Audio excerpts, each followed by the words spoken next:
Hey guys, having a rough day, but I'm still alive, still trucking. So seems like perfect time for another episode of Brain Cancer Diaries.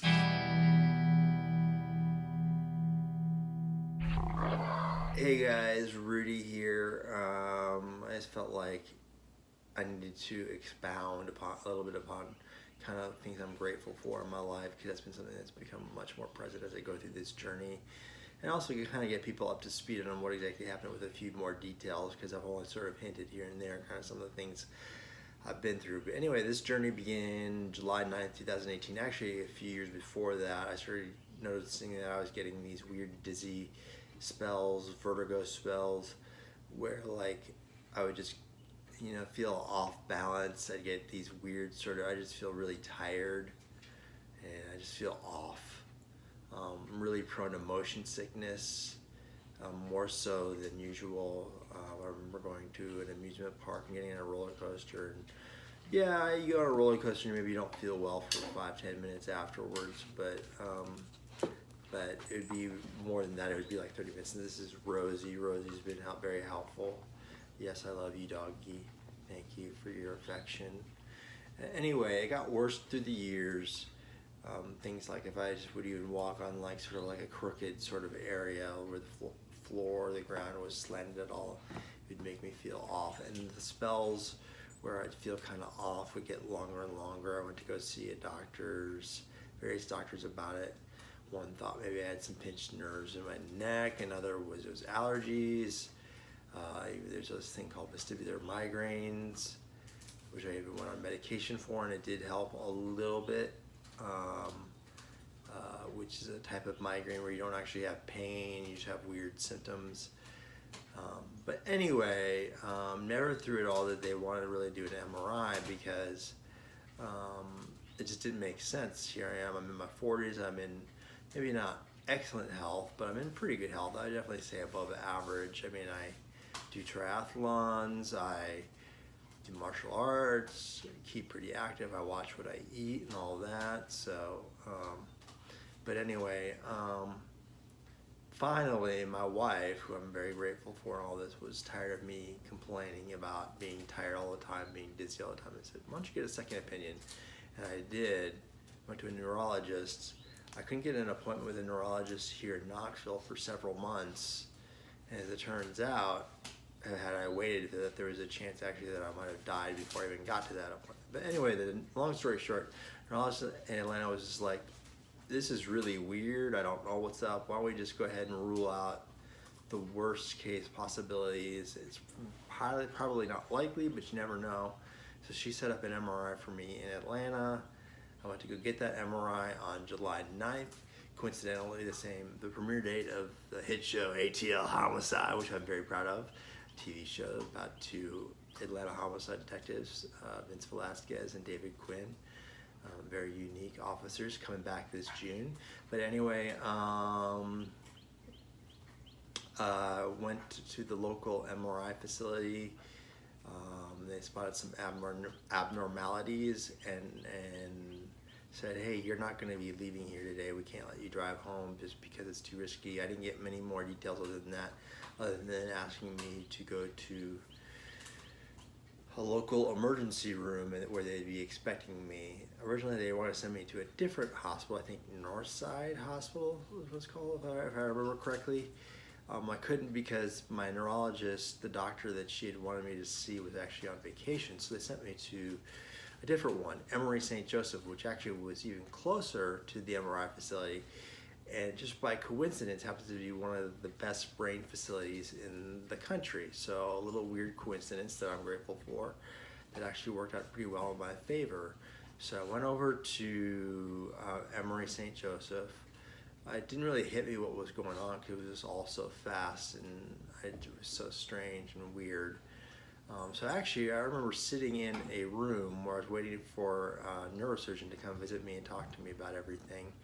And I was working on a script for a series that I was working on, not ATL Homicide, a different one. But I finished that up and actually emailed it off. And just as I emailed it off, the doctor came in and said, hey, you might have cancer. Hey, big surprise. So that was kind of like a big wake-up call. So anyway, explained to me that I'd be in the hospital for a few days just for some testing and possible surgery. So they did a surgery. Initially they said they were going to do a rescission of everything, and that later changed to a biopsy. There was a little bit of bickering, I think, internally in terms of insurance billing and how that would work exactly. But anyway, we wound up doing a rescission. I made a pretty quick recovery. I was let go from the hospital after about 3-4 days. Felt good. I had good balance. All that. Went home back to Knoxville. But then something happened. I was on a steroid called dexamethasone. I don't know if that's what caused this or for something else. But I wound up getting sent to the emergency room, which is the second time my wife kind of saved my life. So that's Rosie in the background with a squeak toy. Later I found out that they actually thought that I might die from this particular incident. It's basically my brain was swelling up. The tumor was not happy about what was going on. It was acting up. So anyway, I was at UT Hospital, University of Tennessee, their cancer center for a couple of days, and they basically got me stable, got me ready to go back to Emory, where they were then going to do a full rescission on my head. Let me tell you something. That ambulance ride from UT to Atlanta was pretty horrible. I've done a lot of recreation shoots inside of ambulances, and I don't think I could ever do it again because of the trauma and how uncomfortable it is. Just imagine being in like the world's most uncomfortable hammock for 3 to 4 hours, going through Atlanta traffic, feeling nauseous, not feeling your best anyway because your brain is all swollen. So that's what it was like. Got to St. Joseph's Emory in Atlanta. Interesting coincidence that was actually much more pleasant was that there was an attendant there named Cecil. Now, as many of you know, my wife's name is Cecily, which is basically Cecil with a Y on the end. She was named after a close family friend named Cecil, who loved the oldies. And this Cecil attendant was singing oldies, and just very happy. I'm very grateful for that guy because he really cheered me up quite a bit. He was really funny. He told me jokes, and so in a lot of ways, I almost feel like it was my wife's father trying to speak to me and tell me everything that would be okay. So as it turns out, even though I didn't get the doctor that my neurologist wanted, I wound up getting an even better doc because I was at Emory, which is one of the foremost, as I mentioned before, one of the foremost hospitals for brain stuff in the country, outside of maybe a couple others. And I got one of their best surgeons to do the work on me, and he talked to me for a while. We did a full rescission as much as he could. He couldn't take out the stuff around my brain stem because it was throughout my cerebellum and my brain stem. They wound up removing a good chunk of my cerebellum. I'm not sure. I keep saying a third. I don't know if it was exactly a third, but it was quite a bit. And then everything up until the brain stem. The work has been looked at by a couple other universities, and they've all complimented Dr. Dybert. That was my neurosurgeon on his work, said he did an excellent job. I was in the hospital for about 3 weeks. I lost about 30 pounds. Probably only need to lose maybe about 15 to 20 of that, but you know, it's either that or die. So anyway, it was a long, slow road. I had to relearn a lot of stuff because they did remove so much of my cerebellum, and they actually sealed up the hole that they cut to remove the part of my brain with surgical cement. So you could say that they took out my brain and put back in some rock. So make all the jokes you can. I don't mind. It's fine with me. I have a good sense of humor about this journey. So anyway, I then eventually did get out, and there's a lot I could say about my stay. It was interesting because I had to relearn a lot of stuff. Some stuff's not so pleasant to talk about, but to get through it. The brain is a pretty amazing thing now. In 3 weeks, I went from not being able to wipe my own ass to walking again. Not well, but I was walking again, eating on my own, had full use of my arms. Cognitively, I was fine. From there, I took a car ride instead of an ambulance ride back to Knoxville because it would have been over $10,000 versus free to ride in a minivan. That was an interesting ride. Made it. Got checked into an outpatient facility called Patricia Neal here in Knoxville. And that was interesting. I was there for about 3 weeks. Mostly a stroke center, but you know, there's not many options. Brain cancer is not all that common, surprisingly, unfortunately. But there they did a lot of physical therapy and occupational therapy with me, and they did some speech therapy, checking out my cognitive and all that. Everything was fine. Eventually they did discharge me. That was hard, being away from my family. Basically I was away from my family for about 6 weeks, so that was really hard. I did go home. I was still on the dexamethasone, and that was causing some issues because it would make me super sleepy and fatigued, and some other things too as well. Food at the facility was pretty horrible, but I made it. And then I was released. I went home. My wife has been doing a great job. There's Rosie with one of her squeak toys. Just ignore her. But anyway, I was able to walk for a while. I had a little bit of a break. The neurologists and oncologists at University of Tennessee here in Knoxville wanted to get me into radiation and chemotherapy as quickly as possible while my brain was still healing. So basically they gave me about a month to get better. I did feel a lot better. I was actually getting, my daily walks were getting up to about 45 minutes to an hour. Physically I was feeling strong, so they went ahead and did it. I basically had 6 weeks of radiation 5 days a week. I did get gradually weaker through that. I don't know if that was because of the radiation or the chemotherapy or the dexamethasone that I was on, because basically what happens with dexamethasone is that your body doesn't really want to let go of taking it. It really becomes, there's not too many options for brain surgery. Steroids you can take to recover and reduce swelling. Dexamethasone is one of the better ones, but it does have some drawbacks like all steroids. Kids, stay off the steroids. No vitamin S for you, okay? Only take it when you absolutely need to, and get off of it as soon as you can. It's my recommendation, because each time it seemed like I would try to get off of it, I would have neurological deficits pop up, like whether it was harder to walk, getting more tired, and so forth, headaches, really bad headaches. I never got nauseous. While I was doing the radiation, I was also on a drug called Temodar, which I was taking every single day. Relatively, I wouldn't say a high dosage, but certainly not a small dosage. I was taking a lot of pills. I was taking 6 or 7 pills every single night at bedtime, plus a lot more pills during the day. Anyway, I finished up chemo and radiation, and that was a big relief, just because every day I'd get home and feel like my brain was being toasted, which literally it was. Sort of another coincidence is that during my radiology sessions, they would often play oldies.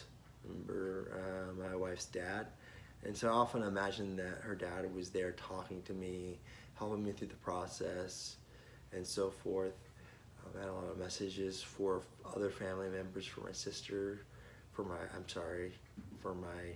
wife. Weird Freudian slip there, I'm not sure what that's all about. But anyway, gave me a pretty cool mask, which I still have. I'm trying to find it right now. I was going to show it to you guys.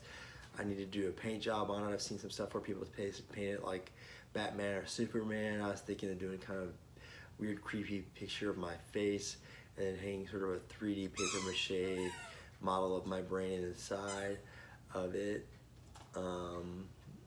Maybe that'll happen, and I'll share that with you. Maybe that could be another episode, is artwork from brain cancer. But anyway, after that I got about a month off from any pills, of any radiation, and they did the first MRI. Not so hot. It actually turned out that I actually had some swelling increase, and the tumor had grown. So not sure really what that was about, if the tumor was angry. University of Tennessee went ahead and reclassified my tumor from previously what was a grade 2 astrocytoma to a grade 4 glioblastoma. Now I know those are probably foreign terms to you, but let me tell you, that's not good. Glioblastoma is what John McCain had. It's not good. usually means you're going to die within 18 months or so. And so UT wanted to put me on another drug called Avastin, which is actually a relatively new chemotherapy. And here's, see, Rosie she believes in my survival, so, or a lot of sympathy. But anyway, so there was hope on that. Actually, if it was 10 years ago, Avastin, I believe, wasn't even an option. But I talked, fortunately, through this whole process, I've met some other people who've had cancer. I heard a lot of really good things about Avastin. One drawback is that it is done intravenously. They infuse it into you versus taking a pill. Hey, please don't, that hurts. Thank you. And so I started taking that along with daily dose of Temodar, not 6 weeks, just sort of indefinitely. The good news is it was a lower dosage, but as I've been on that, it just sort of wears you down. Temodar is not fun. I'm fortunate to avoid the nausea and all that. Avastin is pretty sort of side effect free, other than just sort of sucks at you to get it injected into you. So I get an IV put in once every 2 weeks. It only takes about 20 minutes, so it's not like lung cancer or pancreatic cancer where you sit on a machine for 2 hours. But anyway, so I'm grateful for that. Although that, I've been very grateful for all the nurse techs that have been exceedingly kind, and especially the IV floor. When I get the Avastin, they're just great. They're wonderful. I did talk to Duke. Duke had a different opinion of UT. They did not believe that I was necessarily grade 4 yet. They thought that maybe the tumor was just angry. Although the tumors do sometimes morph and switch from grade 2 to grade 4 based on that. I thought maybe how I had the problems between the two after the first resection, how the tumor got matte. Maybe the same thing had happened again. But anyway, so they weren't ready. They wanted to see what the first MRI showed. It was not great. But anyways, they wanted to stay the course anyway because they thought that dexamethasone was causing some complications and making it hard for my body to fight, just because it was it caused so many other problems with like blood pressure and blood sugar and all of that. So anyway, I'm gonna leave it here and let you know this year it is the moment before I got my second MRI, just because I imagine I was pretty nervous and anxious because I had one group of doctors who were very knowledgeable saying that I'm gonna die, another one saying, no, you're not gonna die, you have a lot of options. Let's just see let's stay the course for a little bit longer and see how it goes. So here we are, moments before my second MRI. Hey guys, here I am waiting to get big MRI. See, the doctors are gonna use this MRI to tell me if they think I'm gonna live or die, and sort of a time frame on that. You know, so I said what they think, because I already know what I think, and I think I know what you're thinking too, at least what I hope you're thinking, at least what I hope you hope for me. But anyway, I'd be lying if I said I wasn't a little nervous about this, because I want to see no tumor growth, reduced swelling of my brain, you know, just so I can get a sense I can have, that's the easiest road ahead, if you know what I'm saying. Whatever the scan says, the MRI says it's gonna say, all it does is just tell me how difficult the journey ahead is gonna be. Hopefully we get no tumor growth, reduced swelling. That's what we're banking on, and we'll see what the doctors think. I'll find that out tomorrow, and next Monday is Duke.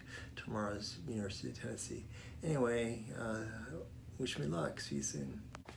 Okay, so second MRI results actually were pretty positive. There was reduced swelling and actually a tiny little bit of tumor shrinkage. Yay! So that meant that the Avastin and the Temodar was working, which is good. Hopefully that continues. If it continues, that means there's a good chance for recovery still, and that I'm gonna survive for a long time.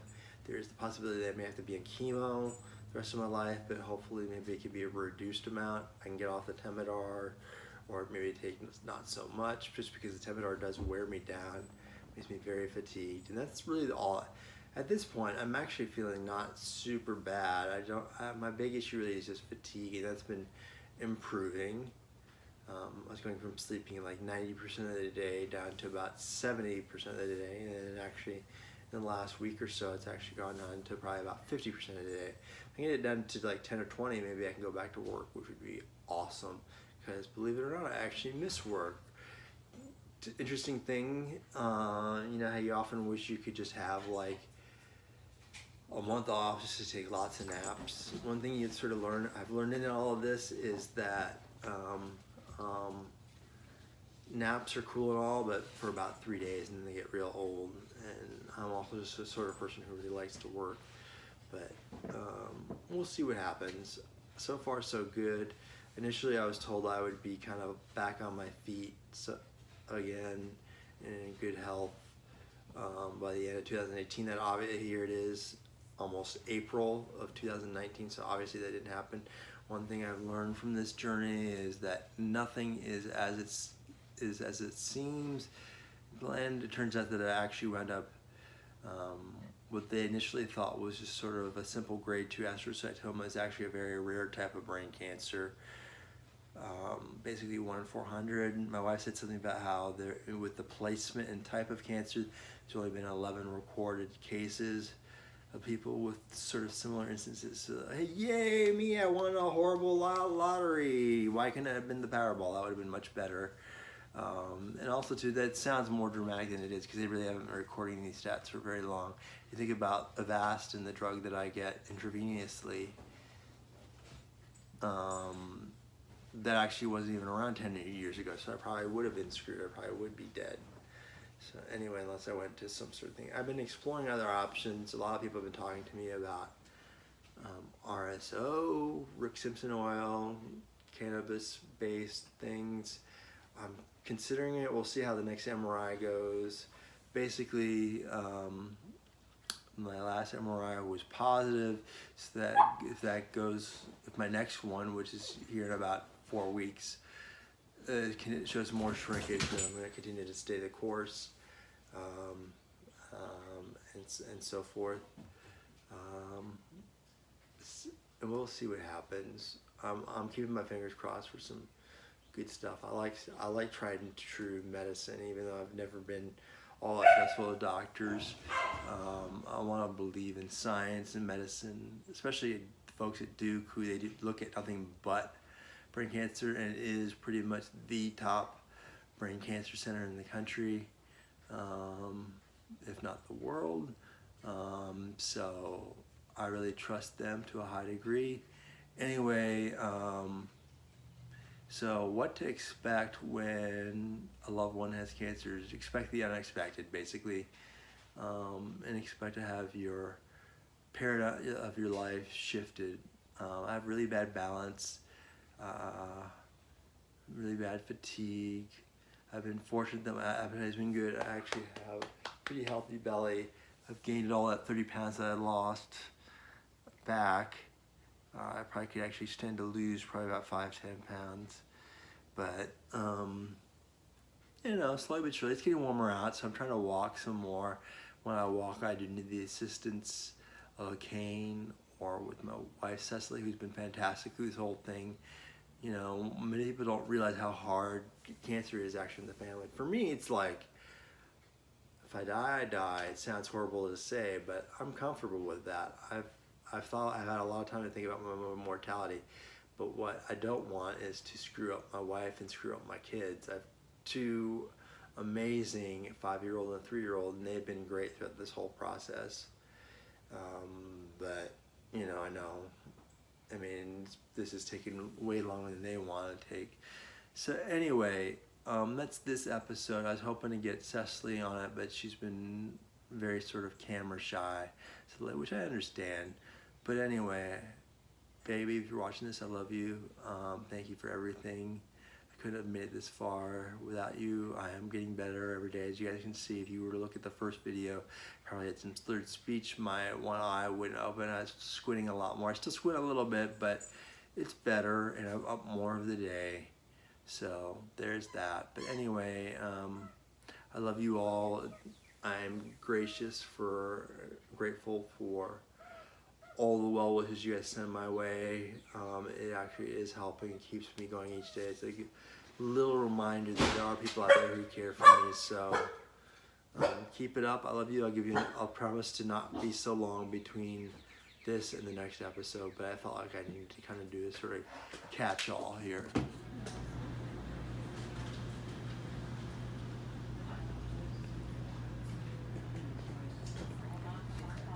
Hey guys, here I am at UT Cancer Center getting my Avastin. It's an intravenous chemotherapy. Well, one of the 2 chemos that I'm on. The other one is Temodar, which is a pill which I take every single day. Fun! That's one that really drags me down. Avastin isn't too bad. Bit of a miracle drug for a lot of people. Once I started taking this, my tumor started shrinking, so we have big hopes for this. So that's where we are right now.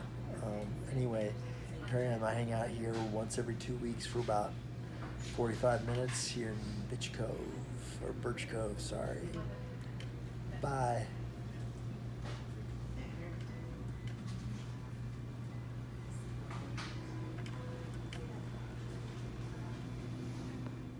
Hey guys, I just wanted to add one more quick note.